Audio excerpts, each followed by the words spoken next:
vamos a estar conversando un poquito de este tema que, como lo vemos en la pantalla, tiene que ver con la crianza de los hijos.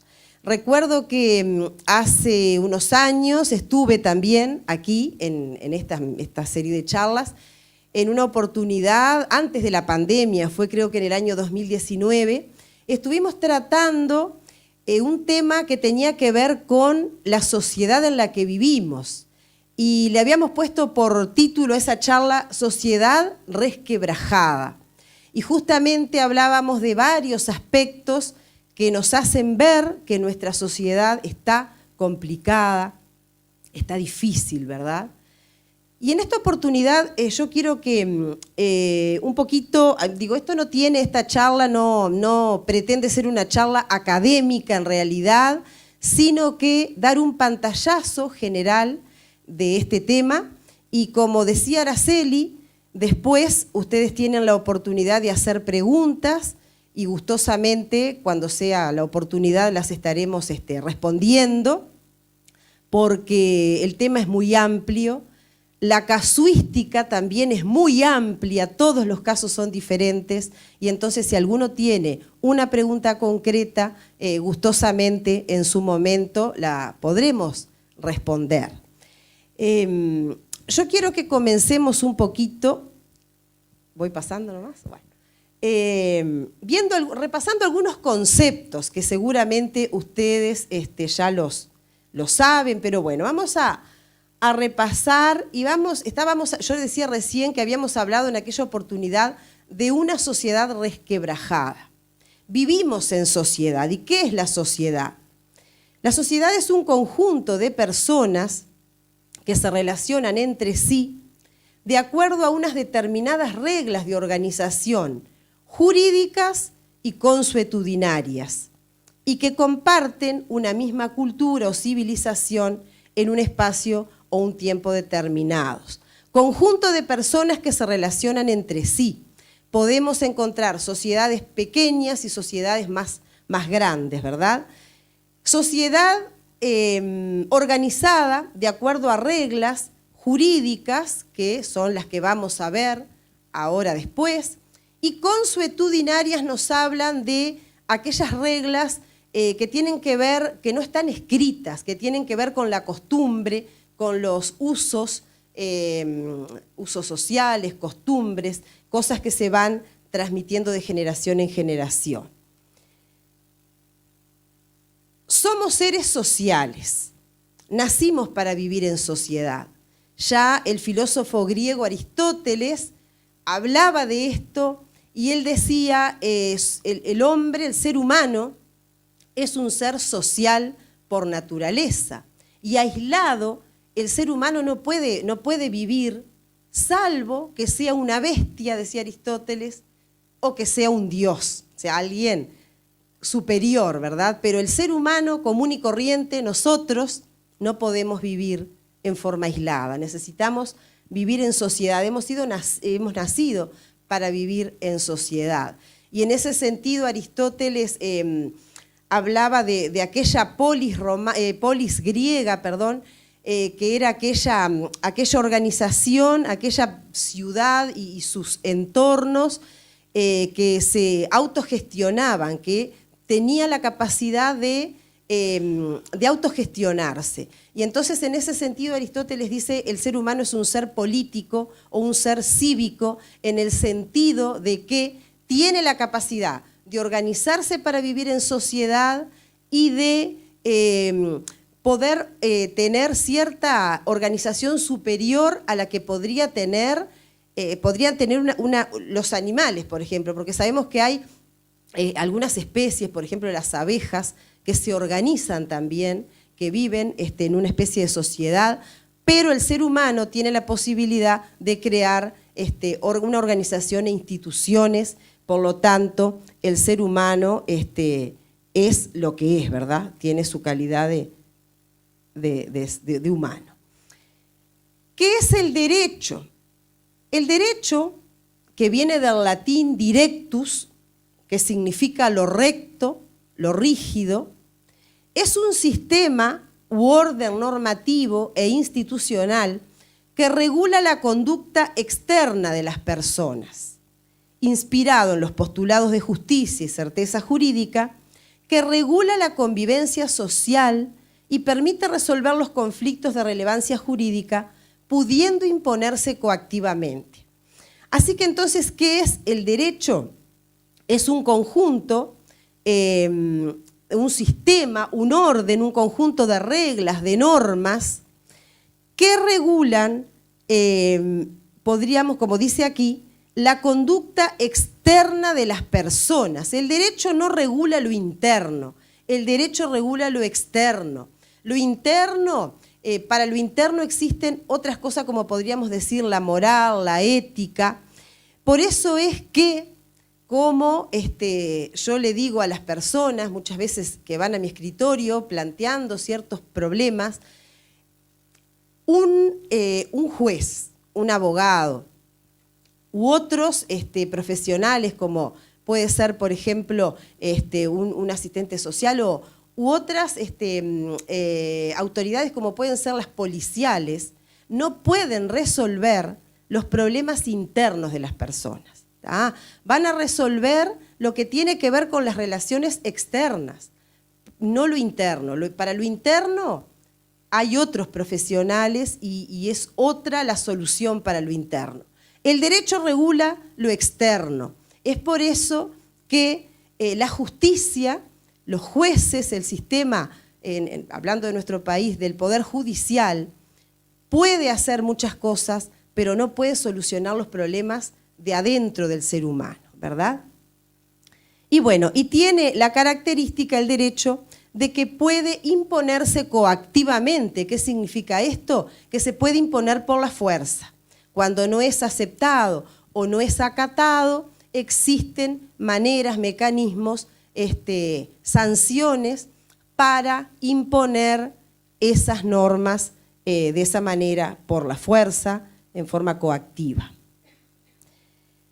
Dentro de las múltiples ramas del derecho, como podemos solo, como forma de mencionar algunas, las más clásicas, tenemos el derecho civil, el derecho penal, el derecho comercial, derecho procesal, derecho administrativo, derecho laboral, el derecho internacional público, internacional privado, derecho tributario, derecho financiero y muchas otras ramas del derecho que han ido apareciendo con el correr de los años y las necesidades que van surgiendo. Dentro de todas esas ramas encontramos el derecho de familia. ¿Qué es el derecho de familia? Alguien lo ha definido como el conjunto de reglas de derecho que rigen la constitución, el funcionamiento y la disolución de la familia en una manera muy general de definirlo.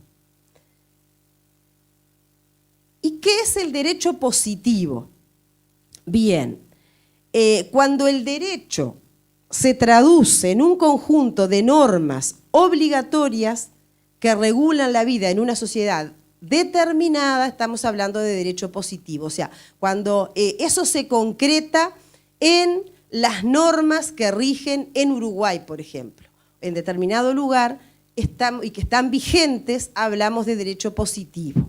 Así que dentro del derecho positivo uruguayo tenemos, tomando la clásica pirámide de Kelsen que nos ayuda a ver lo que es la jerarquía de las normas jurídicas dentro de lo que es el derecho positivo uruguayo.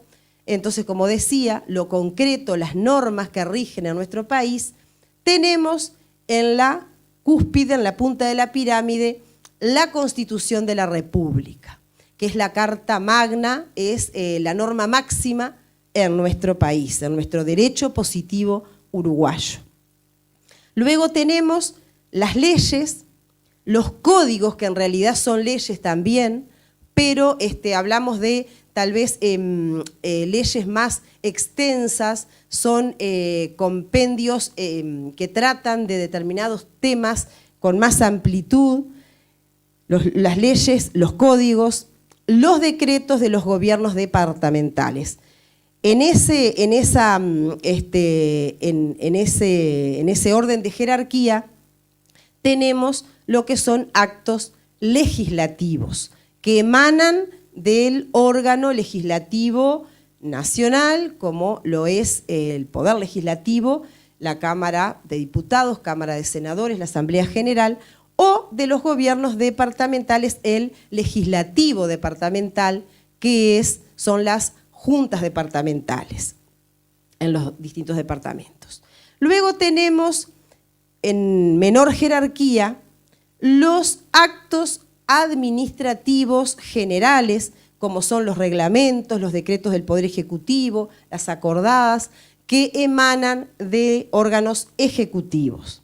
Y luego los actos administrativos individualizados, como las resoluciones, los contratos y las sentencias de los distintos tribunales del Poder Judicial. Actos individuales, actos administrativos individualizados, porque son aquellos que se pronuncian para una persona, para un caso determinado. Así que rigen para ese individuo y no para todos. Dentro del derecho positivo uruguayo, cuando hablamos de familia, yo traje solamente, porque tampoco podría ser muy extensa la charla, traje aquí algunas normas fundamentales, como por ejemplo el artículo 40 de la Constitución de la República. ¿Qué dice? Dentro de lo que es la sección de derechos, deberes y garantía, dice: la familia es la base de nuestra sociedad. El Estado velará por su estabilidad moral y material para la mejor formación de los hijos dentro de la sociedad. Así que entonces, la Carta Magna, la norma máxima de nuestro país, nos dice que la familia es la base de nuestra sociedad. Apunta a la protección de la familia, de su estabilidad moral, de su estabilidad material, y agrega: para la mejor formación de los hijos dentro de la sociedad. Así que la Constitución de la República está reconociendo que el mejor ámbito para que los hijos se desarrollen y puedan hallar su desarrollo pleno, integral, es dentro del ámbito familiar. Tenemos también la ley 17.823 y sus modificaciones posteriores, el conocido CNA, Código de la Niñez y la Adolescencia, que en su artículo 12 dice: la vida familiar es el ámbito adecuado para el mejor logro de la protección integral. Así que recoge el principio establecido en el artículo 40 de la Constitución y corrobora esto, regula esto, establece que el ámbito familiar es el adecuado para el mejor logro de la protección familiar. Tenemos también el artículo 19 del Código de la Niñez y la Adolescencia, que establece un principio básico que ya veníamos hablando de él, y dice: fortalecimiento y permanencia de niñas, niños y adolescentes en el ámbito familiar. O sea, recoge lo mismo que veníamos hablando. Y dice que el Estado debe velar por esto, por fortalecer la permanencia de las niñas, niños y adolescentes en el ámbito familiar. Dejamos lo otro porque quedó copiado 2 veces en una diapositiva, pero en definitiva estamos viendo que el derecho positivo uruguayo, las normas que rigen, que están vigentes en nuestra sociedad, establecen, afirman que la familia es de vital importancia para el desarrollo de la sociedad. Hablábamos de que al inicio yo decía que habíamos hablado la otra vez de una sociedad resquebrajada. ¿Qué se deberá hacer para que la sociedad esté fuerte? esté unida, esté sana, bueno, fortalecer la familia.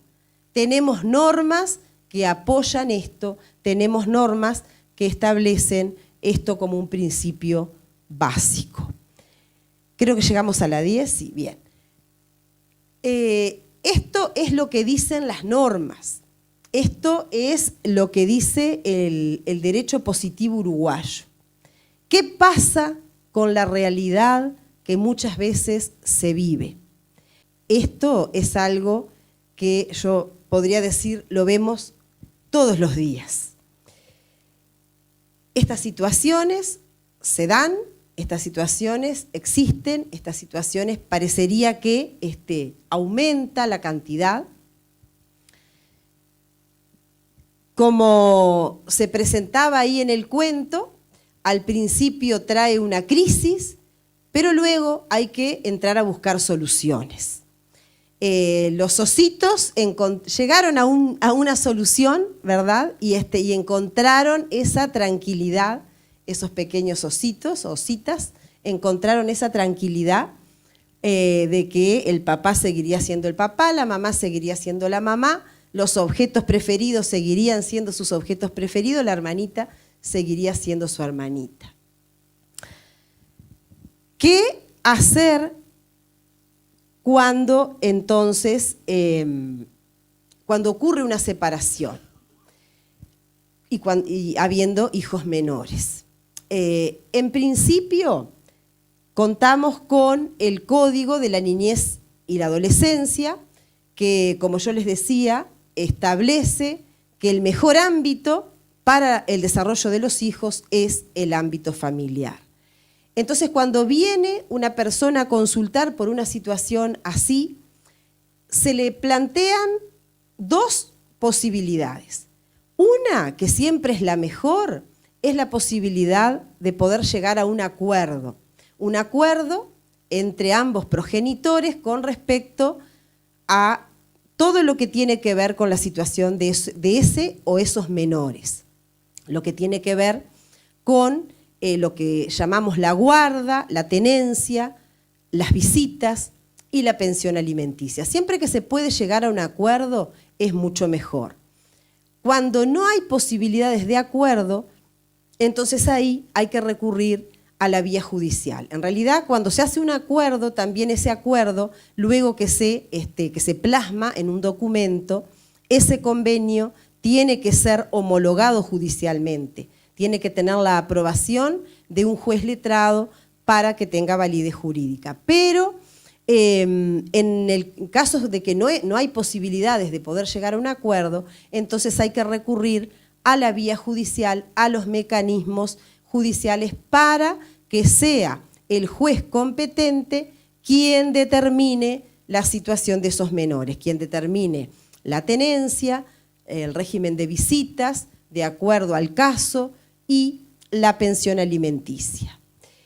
Hoy la charla tenía por título Corresponsabilidad en la crianza de los hijos. Y es que contamos desde mayo con la ley 20.141 del 12 de mayo de 2023, que declara que el Estado garantiza el reconocimiento del principio de corresponsabilidad en la crianza, entendiéndose por ello que ambos padres tienen derechos y obligaciones comunes en lo que respecta a la crianza y desarrollo de los niños y adolescentes. ¿Qué diferencia hay con el régimen anterior? Bueno, vamos a empezar un poquito definiendo lo que es la patria potestad. La patria potestad es el conjunto de derechos y deberes de los padres respecto de la persona y los bienes de los hijos menores de edad. Estamos hablando de los hijos menores de 18 años, ¿verdad? Porque la mayoría de edad se alcanza a los 18 años. Eso es la patria potestad. Yo les decía, cuando se regula, en un caso de separación, la situación de los menores, se establece la guarda, la tenencia, las visitas y la pensión alimenticia. La guarda generalmente siempre se establece que será compartida por ambos padres. La tenencia es la que se le confería, se le sigue confiriendo a uno u otro progenitor. ¿Qué diferencia hay entre esto? Bueno, la guarda en definitiva nos habla de ese derecho y ese deber de protección del cuidado integral de ese menor. Y la tenencia va más bien a la inmediatez de con quién va a vivir ese niño, niña o adolescente, ¿verdad? Entonces, con esta nueva ley, con este principio que el legislador le llama corresponsabilidad en la crianza, en definitiva, como lo dice el doctor Eduardo Cavalli, que es un procesalista y es ministro de un tribunal de apelaciones de familia, el doctor Cavalli dice que, en definitiva, con esta ley estaríamos hablando de que la patria potestad sería el conjunto de responsabilidades, derechos y deberes de los padres respecto de sus hijos. No ya solamente aquello de derecho, tengo derecho a esto, a esto y a esto. O tengo el deber, cumplo con la pensión alimenticia porque tengo el deber, cumplo con las visitas porque tengo el deber. Ahora, con esto, se antepone un concepto muy importante que es el concepto de responsabilidad. Entonces, cuando hablamos de responsabilidad, ¿de qué hablamos? Hablamos de esa cualidad de la persona de prestar atención, prestar cuidado, dedicación a esos hijos. Así que en definitiva la patria potestad, podríamos decir, es ese conjunto de responsabilidades, ese conjunto de esa cualidad de asistir, de proteger, de dedicarme, de cuidar, también de tener mis derechos y cumplir mis deberes respecto a esos hijos menores. Se entiende entonces por principio de corresponsabilidad que ambos padres tienen derechos y obligaciones comunes en lo que respecta a la crianza y desarrollo de los niños y adolescentes. Como ustedes sabrán, porque fue público, fue muy conocido, fueron muy conocidos los debates que hubieron sobre dos proyectos que se habían presentado por distintos partidos políticos, habían presentado al Parlamento dos diferentes proyectos de tenencia compartida, que se debatieron, que se habló mucho, que se discutió muchísimo. Bueno, en realidad la ley que se aprobó no es ni un proyecto ni el otro. O sea, no es que se diga salió uno de los proyectos o salió el otro. En definitiva, esta ley es producto de una cantidad de negociaciones a nivel del Parlamento que dio lugar entonces a ese acto legislativo que es la Ley 20.141. Desde el punto de vista doctrinal de lo que es los técnicos y especialistas en derecho, esta ley tiene muchas críticas porque tiene algunos temas que no están demasiado claros y bueno, eso se discute bastante en el ámbito académico sobre esta ley. Pero en definitiva, los conceptos principales que presenta son estos. Es el concepto de la corresponsabilidad. ¿Y cuál fue la insatisfacción jurídica, podríamos decir, que llevó a que se viera que era necesaria esta ley? ¿Cuál era? Porque toda ley o toda norma surge por alguna necesidad, ¿tá?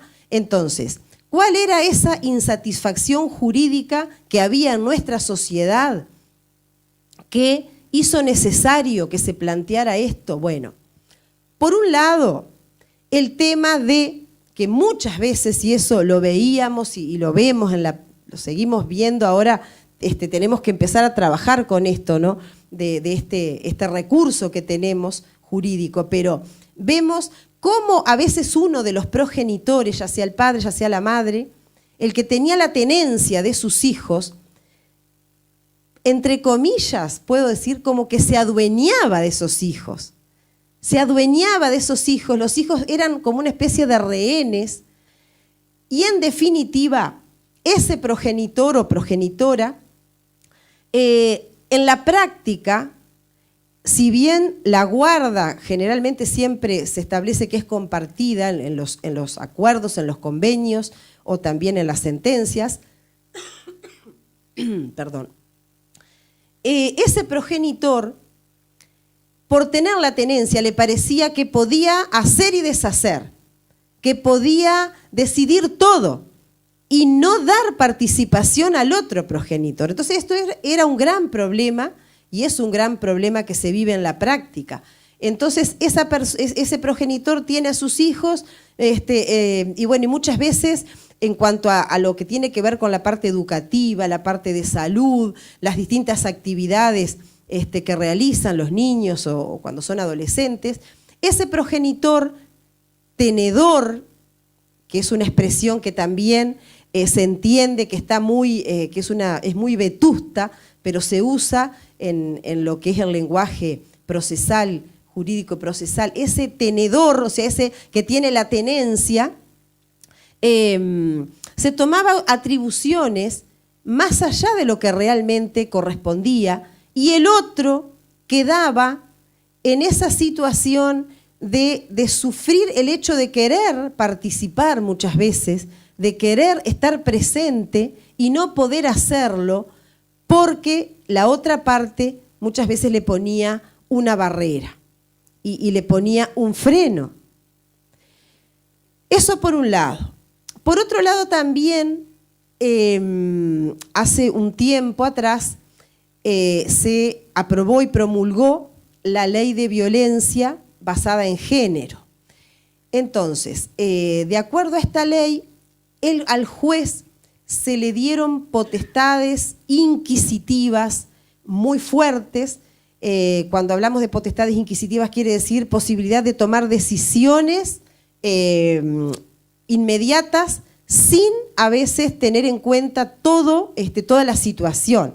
Entonces, basta con que una mujer haga una denuncia por violencia para que el juez tome decisiones urgentes basado en el principio de precaución, sin investigar si eso es o no es. Después se va a investigar, pero basado en el principio de precaución se toma la decisión. Y si hay hijos menores, se suspenden las visitas. Cuando la denuncia es contra el padre, por ejemplo, se suspenden las visitas, se ponen medidas cautelares, prohibición de acercamiento, de comunicación por 180 días y suspensión inmediata de visitas.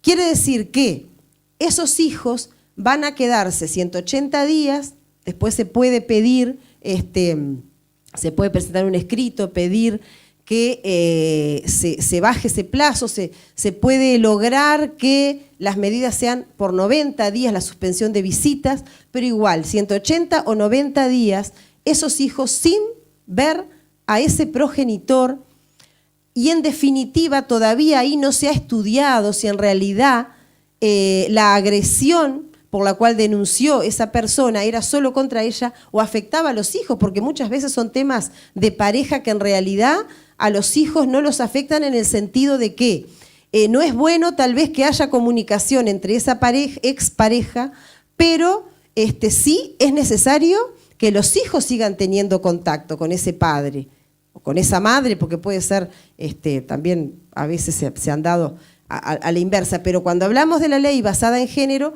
hablamos de las denuncias de mujeres, ¿verdad? Entonces, lo que ocurre generalmente es la persona va acá en Montevideo a los lugares especializados de violencia doméstica, en el interior a veces también a la seccional policial más próxima o a una comisaría de la mujer, hace la denuncia el funcionario se comunica con el juez de turno de familia especializada y ahí, a veces, incluso en forma telefónica, los jueces dan la orden, suspensión inmediata de visita, medidas cautelares, prohibición de acercamiento, de comunicación y suspensión inmediata de visitas.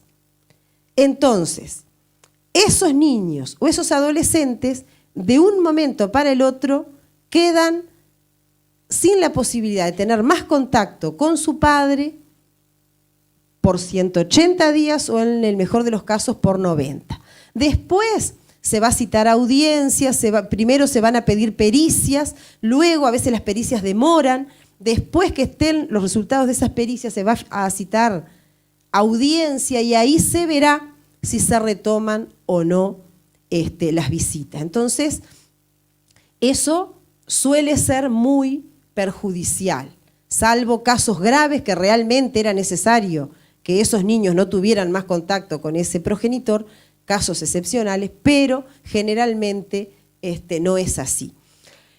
Puedo decir que de haber estado recuerdo una audiencia que no hace tanto de ella, que suspendieron inmediatamente las visitas de y todo contacto de un niño de unos 8 años más o menos con su progenitor, con el cual tenía una relación fluida, semanal, una relación normal y bastante fluida.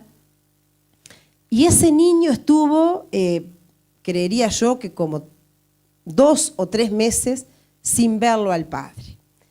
El día de la audiencia, cuando se convocó a audiencia, estaba ahí, estaba el juez, estaba cada uno de los progenitores con su abogado, yo estaba con el padre, estaba el abogado defensor del niño.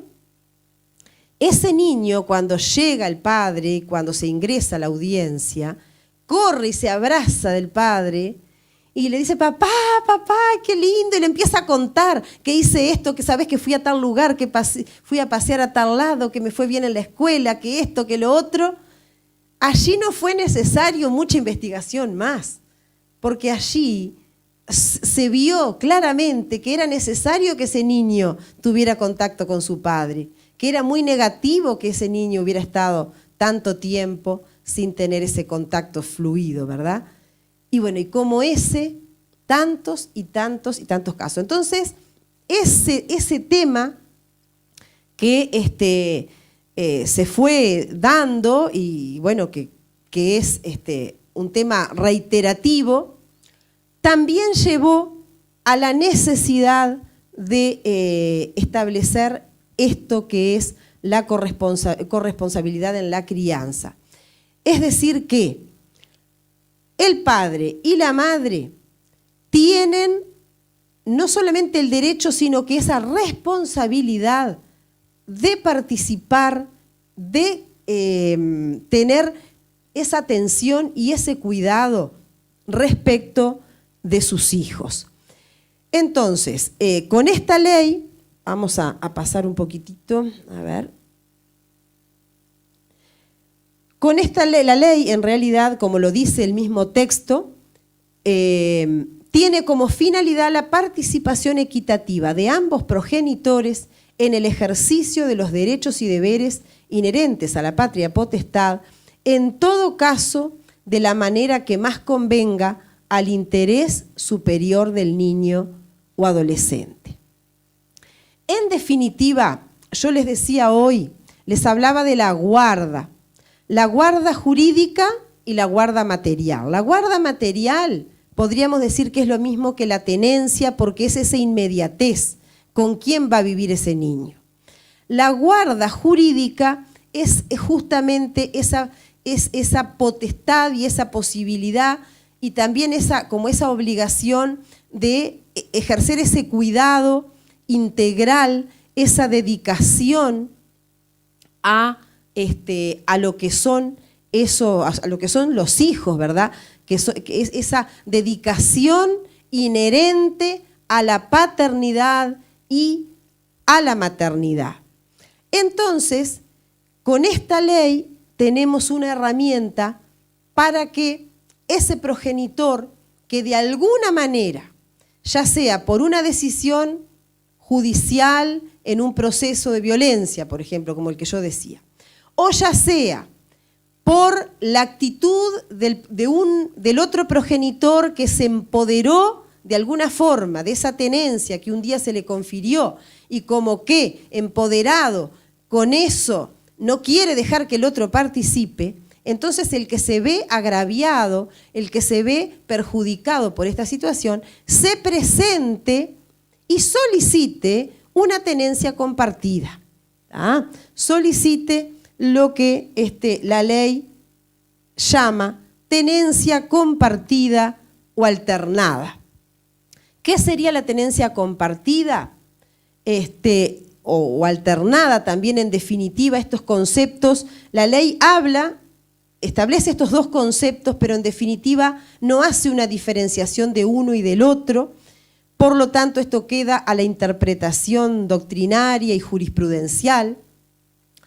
Pero cuando hablamos de la tenencia compartida, ya no hablamos como uno de los proyectos que hubo, que se debatió, y que justamente una de las cosas que se le criticó mucho era que lo único a lo que apuntaba ese proyecto era a una división matemática del tiempo.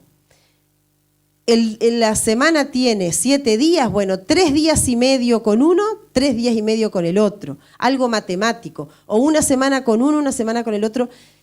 Eso en definitiva fue criticado y yo creo que esa crítica estaba bien, porque tampoco se trata de eso, porque los niños no son objeto. Nosotros conocemos un caso muy cercano que se dio eso, de que ese niño estaba matemáticamente 3 días y medio con un progenitor, 3 días y medio con el otro. Eso implicaba un gran estrés para ese niño, porque tenía que ir de un lugar al otro. Cuando se llegaba el tiempo, había que irse para la otra casa, estuviera él haciendo lo que estuviera haciendo, tenía que acarrear todo su mochila, sus cuadernos escolares, todo lo que precisaba, y vaya para acá y venga para allá.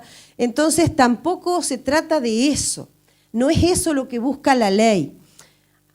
Con la tenencia compartida, más allá de que haya una equivalencia en que los niños estén más o menos el mismo tiempo con cada progenitor, se busca la participación integral de ambos progenitores.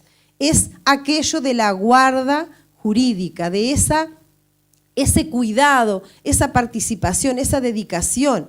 Y eso en la práctica, ¿en qué se vería concretado? Y se vería en que los dos vayan a la escuela cuando hay una reunión, cuando hay un acto, en las actividades que tienen que ver con la educación, cuando son niños, en que los dos sepan absolutamente todo lo que tiene que ver con los controles médicos de ese niño, con que los dos sepan todo lo que tiene que ver con el desarrollo de ese adolescente, a dónde va el adolescente, cuándo va, quiénes son sus amigos, porque lamentablemente, como decía, cuando a veces ese progenitor o progenitora, entre comillas, toma como rehén a ese hijo, a veces el otro no sabe mucho, y muchas veces no sabe porque no se preocupa, pero muchísimas veces no sabe porque la otra parte se lo impide.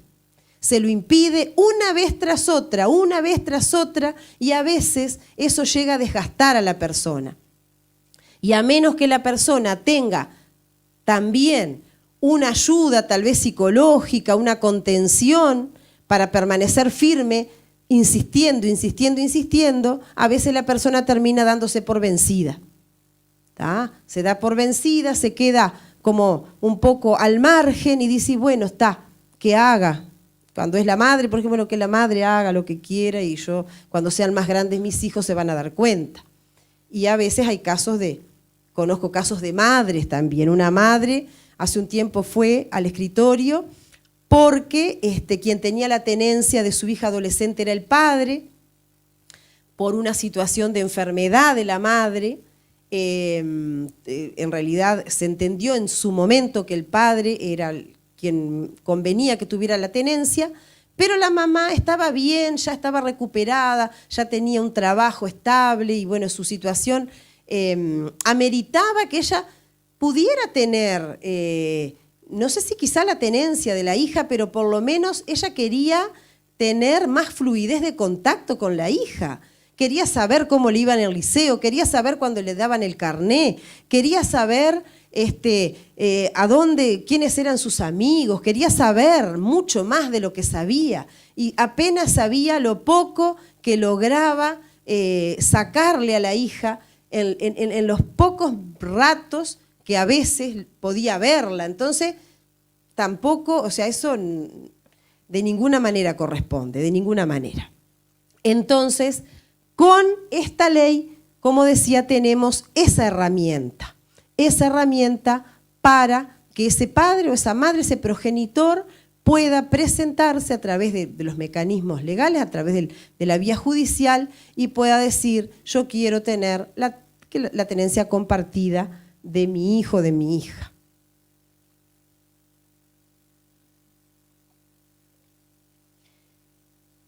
Ese es el principio fundamental.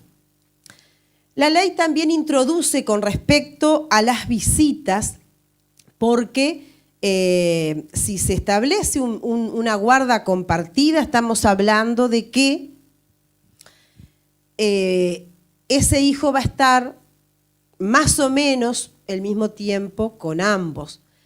Pero muchas veces no es posible porque a veces los hijos no o sea, uno de los progenitores vive en un lugar, en una ciudad y otro en otra. A veces hay distancia, entonces no podemos decir que el hijo va a pasar una semana con cada uno porque va a tener que concurrir a un centro educativo y no puede estar una semana en un centro educativo y otra semana en otro, ¿no?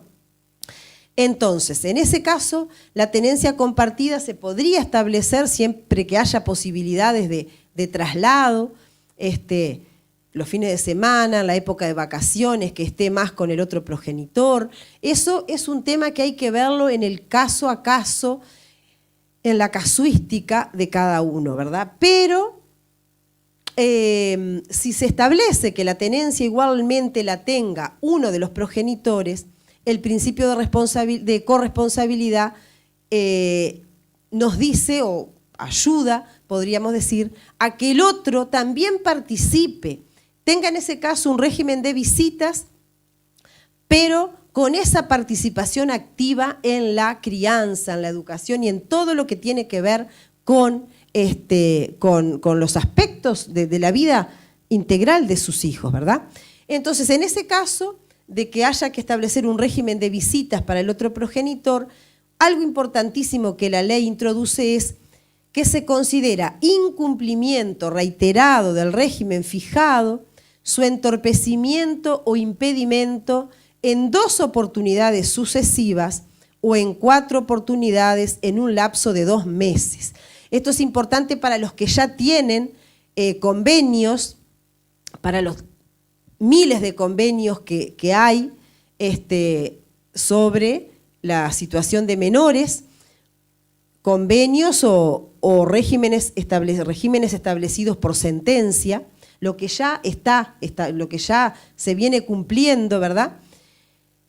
El incumplimiento o el entorpecimiento de 2 oportunidades sucesivas o de 4 en un lapso de 2 meses se considera incumplimiento, porque esto es un tema terrible, el tema de las visitas, cuando el progenitor que detenta la tenencia entorpece, impide, dice, no, hoy te tocaba, sí, pero no vengas, le mando el mensaje, no vengas porque no van a estar los niños, no vengas porque tenemos otros planes, o porque no quiere ir. Entonces, muchas veces, o sea, hay que tener flexibilidad, porque si justamente cuando corresponde cumplir una visita surgió un impedimento por un tema de fuerza mayor, o justo ahí esos menores tenían un cumpleaños con el progenitor con el que están viviendo, bueno, tiene que haber una flexibilidad, puede haber un cambio, se habla, se dialoga, se dice, bueno, ¿tenés algún problema en cambiar este día por otro, bueno, en eso no hay problema, pero a veces se da ese entorpecimiento una y otra vez. Y si bien ya habían mecanismos para denunciar el incumplimiento de las visitas, a veces los mecanismos judiciales también son lentos, también no son tan efectivos. Si bien la justicia hace todo lo que puede, pero muchas veces no hay muchos recursos. Eso es lo que pasa. Los juzgados están atiborrados de expedientes, de casos, y los recursos humanos faltan. Entonces, hace que el proceso sea lento muchas veces, no sea tan efectivo como debería. La ley nos ayuda muchísimo en esto. Se considera incumplimiento con 2 veces seguidas, 2 veces, que se entorpezca o se impida, o 4 veces en el lapso de 2 meses. Entonces ahí se hace denuncia y ahí se activan los mecanismos judiciales para sancionar a ese progenitor que no cumple.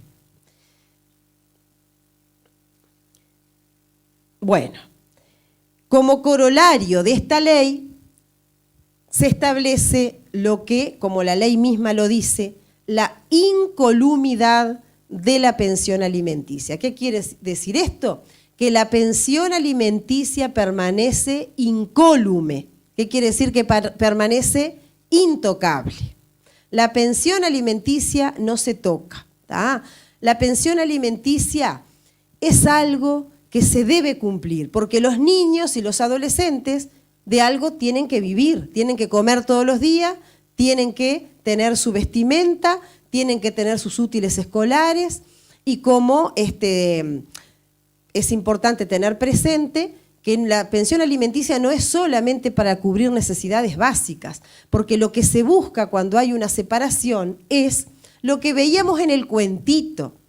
La osita quería seguir teniendo al papá, a la mamá, a la hermana, pero quería seguir teniendo su osito de peluche y atarse las correas de las sandalias todos los días, que le gustaba tanto.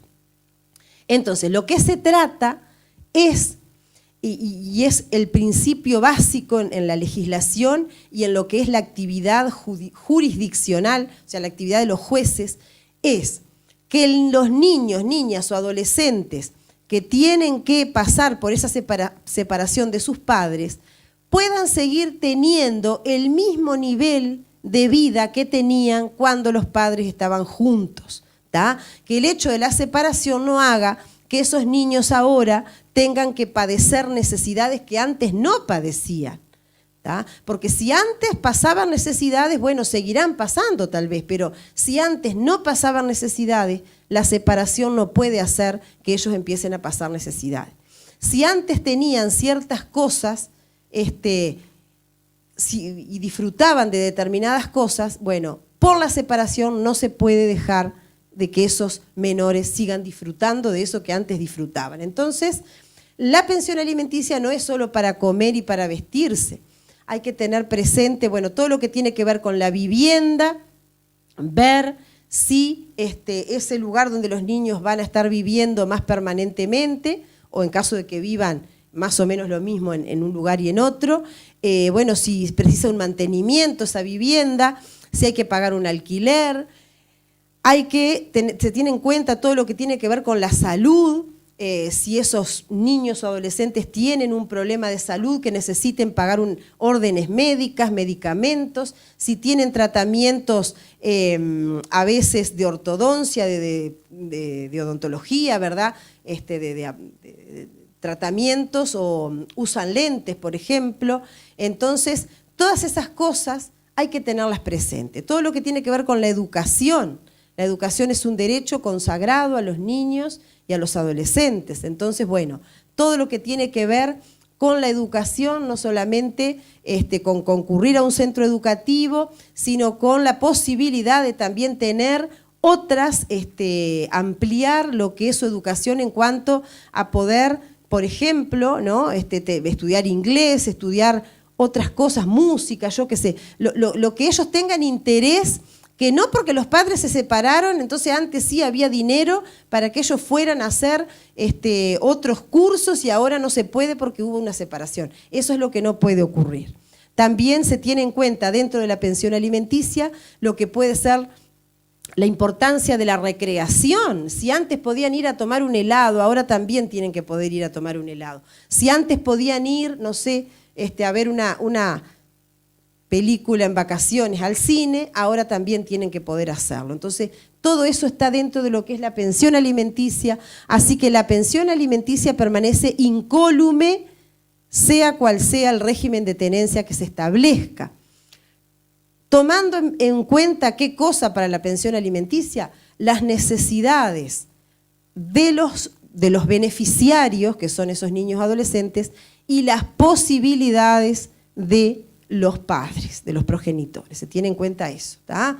¿Qué posibilidades tienen esos progenitores y qué necesidades tienen esos menores?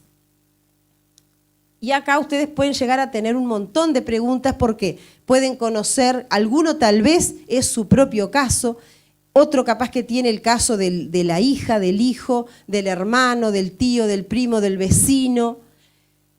Todos yo creo que conocemos algún caso de alguien, ¿verdad? Que tiene que ver con esto y siéntanse libres de hacer preguntas como Araceli hoy decía, ustedes tienen ahí estas hojitas en las cartillitas, de esos casos porque cada caso es diferente, cada caso es distinto y ustedes pueden preguntar que con mucho gusto, en lo que se pueda, vamos a estar después respondiendo. Y por último, una cosa importantísima que establece esta ley es la calidad de parte del niño o adolescente en los procesos sobre corresponsabilidad en la crianza, tenencia, guarda y visitas y en general en toda instancia en que debe ser oído.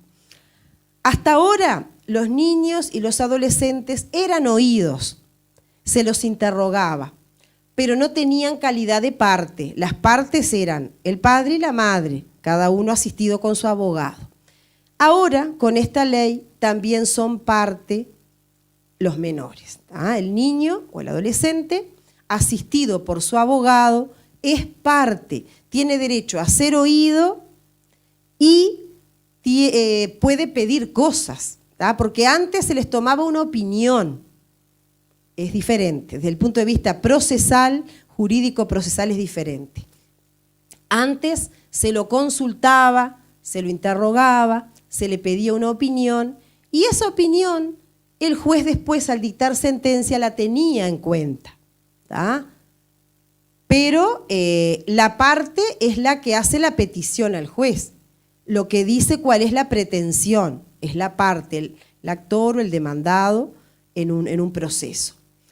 Ahora, el niño, niña o adolescente también es parte, tiene su abogado y es parte, o sea, puede no solamente ser oído, sino que puede hacer su petición, puede establecer cuál es su pretensión.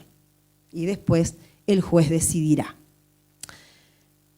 Asistido, como decía, por su abogado. ¿Quién es el abogado del niño, niña o adolescente? Porque claro, el padre va a contratar su abogado, la madre va a contratar su abogada. ¿Quién es el abogado del niño? Bueno, la ley dice que el Poder Judicial establecerá una lista de profesionales que se anoten porque quieran tengan interés en ser abogados de menores para estos procesos y el juzgado, el juez cuando esté, cuando inicie un juicio, le va a tener que designar de esa lista un abogado a ese niño, niña o adolescente.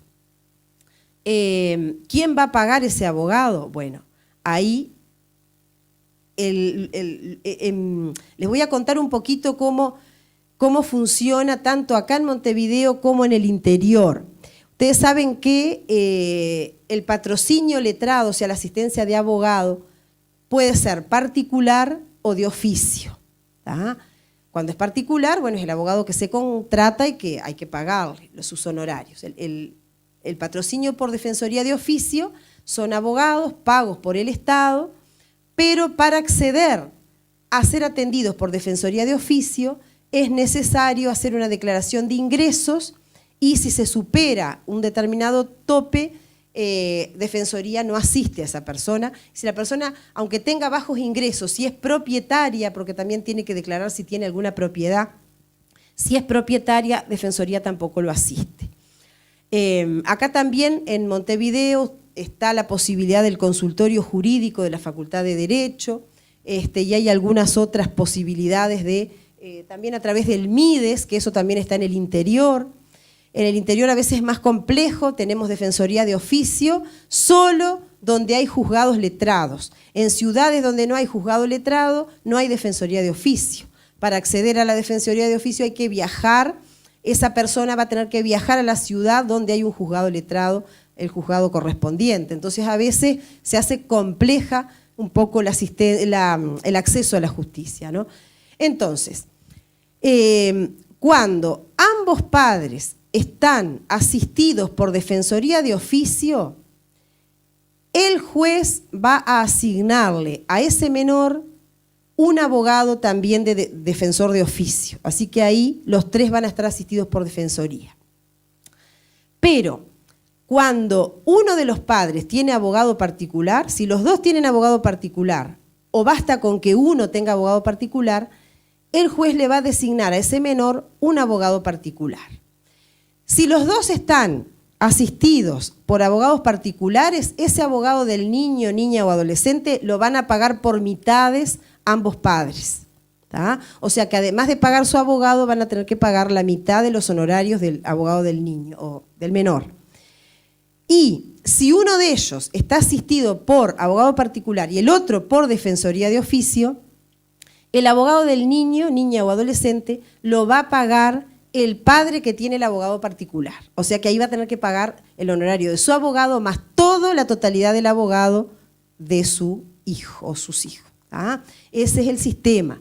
Ese honorario lo fija el juez teniendo en cuenta la complejidad del caso. Hay un mínimo que a veces fijan como mínimo generalmente 10 unidades reajustables y si no, de ahí para arriba, de acuerdo a la complejidad que tenga ese caso. Así que un poco eso, a muy grandes rasgos, es lo innovador, podríamos decir, de esta ley de corresponsabilidad en la crianza de los hijos. Hoy hablábamos de la guarda. La guarda entendida como ese que cuida, como ese que protege, como ese que se dedica al cuidado integral de los hijos, hablábamos, ¿verdad? En este salmo encontramos a Dios como el que cuida, el que protege, el que guarda a su pueblo, a los suyos. Encontramos el concepto del pastor, de ese pastor de ovejas, que lo fue David, el escritor del Salmo, ese pastor de ovejas que cuida a su rebaño, que protege, que tiene especial cuidado, que tiene especial atención, que está atento a todos los detalles y a todas las necesidades. Tal vez escuchando todo esto que se estuvo hablando, alguno pueda haberse retrotraído, tal vez, no sé, a su propia vida y a su pasado, y tal vez alguno se encontró pensando en que no tuvo precisamente padres que lo hayan cuidado, que lo hayan protegido, que hayan velado de esa manera como se debería por ti, por tu propia vida, ¿verdad? Si es el caso de alguno, quiero decirte que Dios te ama y que Él quiere y puede sanar todas las heridas, todos los dolores, todas las tristezas del pasado. Puede ser que algún otro se haya encontrado pensando o se haya encontrado teniendo en su interior algún sentimiento de culpa por justamente ser tú tal vez el que Capaz que te das cuenta ahora con el pasar del tiempo que no cuidaste tanto, que no protegiste tanto a tus propios hijos, tal vez. A veces vienen esos pensamientos y sentimientos de culpa. Si esa es la experiencia de alguno, también debes saber que Dios te ama y que Dios quiere llevarse todas nuestras culpas, que Él quiere sanar cualquier dolor, cualquier herida que hay en nuestro corazón. Y saber que nunca es tarde, que estamos a tiempo, saber que si alguno tiene hijos pequeños, niños, adolescentes o tiene nietos con los cuales pueda ayudar y contribuir en su crianza, estás a tiempo. No importa lo que no hiciste, importa lo que ahora, hoy puedes hacer y lo que puedes hacer a partir de ahora. Ese cuidado, esa atención, ese participar, esa participación en las vidas de esos niños, de esos adolescentes, que es tan importante, tan importante. El Señor es tu guardador, como dice acá. Dios te cuida y te protege. Dios está siempre a tu lado. ¿Sabes por qué? Porque Dios te ama. Porque Dios te ama. ¿Y sabes cómo se ha manifestado el amor de Dios? Se ha manifestado a través de su Hijo Jesucristo. Porque de tal manera amó Dios al mundo, nos dice la Biblia, que ha dado a su Hijo único, a Jesucristo, para que todo aquel que en Él cree no se pierda, sino que tenga vida eterna. Yo soy el camino, la verdad y la vida, dijo Jesús. Nadie puede ir al Padre sino por mí. La paz les dejo, mi paz les doy, dice Jesús. Vengan a mí todos ustedes que están cansados de sus trabajos, de sus cargas, y yo les haré descansar. En esto se manifiesta el amor de Dios, en que Jesucristo su Hijo dio su vida en la cruz por nosotros, para el perdón de pecados, para darnos la seguridad de la vida eterna un día cuando debamos partir de esta tierra, para darnos una vida abundante aquí mientras vivimos. Yo he venido a darles vida y vida en abundancia, dijo Jesús. Una vida abundante que se traduce en una vida completa, con propósito, una vida que vale la pena ser vivida. A eso vino Jesús. Él te ama. Y Él vino también, justamente, como dentro de lo que es la vida abundante, a sanar esas heridas del alma, a sanar esos recuerdos dolorosos y a darnos su ayuda para los roles, para las funciones que nos tocan llevar a cabo en esta sociedad en la que vivimos en el día a día, para capacitarnos, para ayudarnos, porque una cosa es vivir y atravesar las dificultades solos y otra cosa es hacerlo con el Señor, con la ayuda de Dios, con nuestro guardador, con el que nos dice que nos quiere cuidar, que nos quiere proteger. Siempre la decisión es nuestra. Dios nos extiende su amor y nos extiende su invitación. Jesús dice, vengan a mí, todos ustedes que están cansados de sus trabajos, de sus cargas, y yo los haré descansar. Cada uno toma la decisión, si quiero o no quiero. Yo les quiero invitar a que podamos por un momento inclinar nuestros rostros y podamos hacer una oración. Orar es hablar con Dios. Cuando oramos, le decimos a Dios lo que hay en nuestro corazón. Hoy hemos hablado de Dios como nuestro guardador, el que nos quiere cuidar, proteger, tener atención de todos los aspectos de nuestra vida.